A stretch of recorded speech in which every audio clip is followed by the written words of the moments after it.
Hey, it's Jeff, and this is the Day 3 video for the Viking Expedition's Antarctic Explorer trip on the Viking Octantis. A couple of quick corrections from yesterday's video. I showed the wrong embarkation day room service menu for Day 2, in case you're interested. Here's the right one. And also, I failed to mention that at the end of Day 2, in the packet of information that came along with the Viking Daily, you were told your group name, and this is based upon the activities that you selected in the pre-cruise survey that they sent everybody. And my wife and I happened to be in the group Snow Petrels, and that's important because you do a lot of the activities on the boat based on group, which will come up in the talk today here. So, that catches us up to the morning of Day 3. We are still stuck in our room on Day 3 morning based on my inconclusive COVID test from Day 2. And the way it works is every day you're on the ship, in the evening at turn down service, they bring you your test files for the next day along with the next day's Viking Daily newsletter. And each morning when you get up, you need to spit into the vial to the appropriate level before you eat anything or drink anything, and then you put them back in the little sealed plastic bags and you put them outside the door, and they'll pick them up and take them for testing.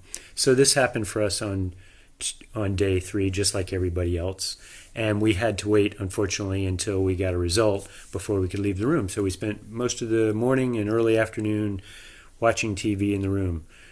And at approximately 2:30, we finally got a call from the doctor saying that my second COVID test was negative and we were released from the room, so that was great.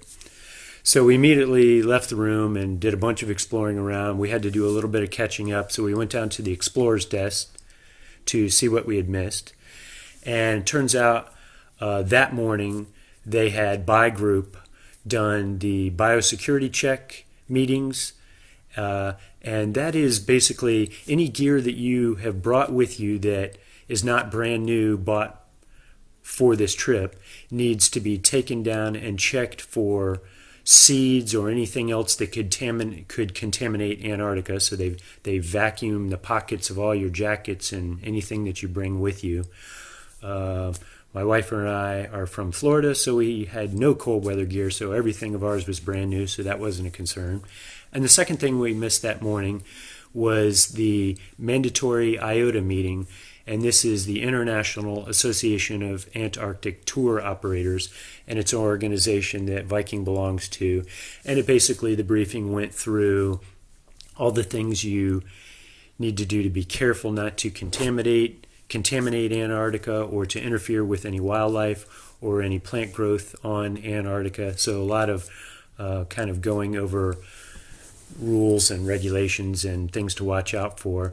We had actually watched it on TV, so when they told us that we had missed it, we told them we watched it. They quizzed us a bit to make sure we had watched it, and we passed that test, so we were good there. So the next thing that we did was we had already tried on all the clothes they had delivered to our stateroom closet, which were the jacket, the liner jacket, the trousers, and the boots.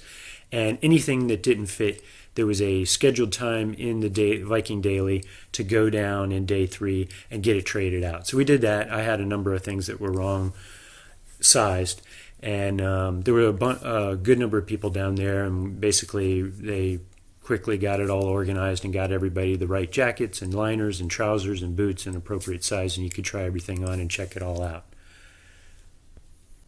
So we spent the rest of the day after that exploring, having dinner. There was a number of things going on that day on the ship, which you can find out about in the Viking Daily. But things like there was a submarine and kayak Q&A session, so you could go ask some questions about if you were planning on doing a submarine or a kayak trip. There was a couple of scientific talks in the Aula Auditorium. There was various wildlife watching opportunities out on deck with scientific experts out there to tell you what you were seeing. There was a meeting for anybody on the ship who's a birding enthusiast to kind of go over the plan or how they were going to have meetings most days and do their activities. There's what they call a photography drop-in, which is where if you have a nice camera or a phone with a good camera on it and you want some tips on how to use it best in Antarctica and tips from a professional photographer, you can drop in and they'll help you out with that, which they had that almost every day on the trip. There was drop-in hours there. There was a welcome reception that evening with the captain in the aula, and then later in the aula they showed a movie, Antarctic related movie, and like most evenings on the ship, there was a time called stories in a little room called the hide at the front of the ship, which is where various crew members and scientists on board tell you some interesting stories about life experiences they've had. And then there was a group doing melodies in the Explorers Lounge, and most of these activities occurred every day on the ship, so I won't go over them every time. So that's pretty much the end of day 3. We're still at sea. We're still crossing the Drake Passage.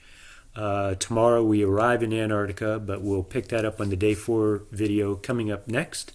If you haven't subscribed yet, please click on the subscribe at the bottom to get a notification when future videos are released. And if this video has been any help to you, I'd appreciate you clicking on the thumbs up to let me know. Thank you very much. We'll talk to you soon.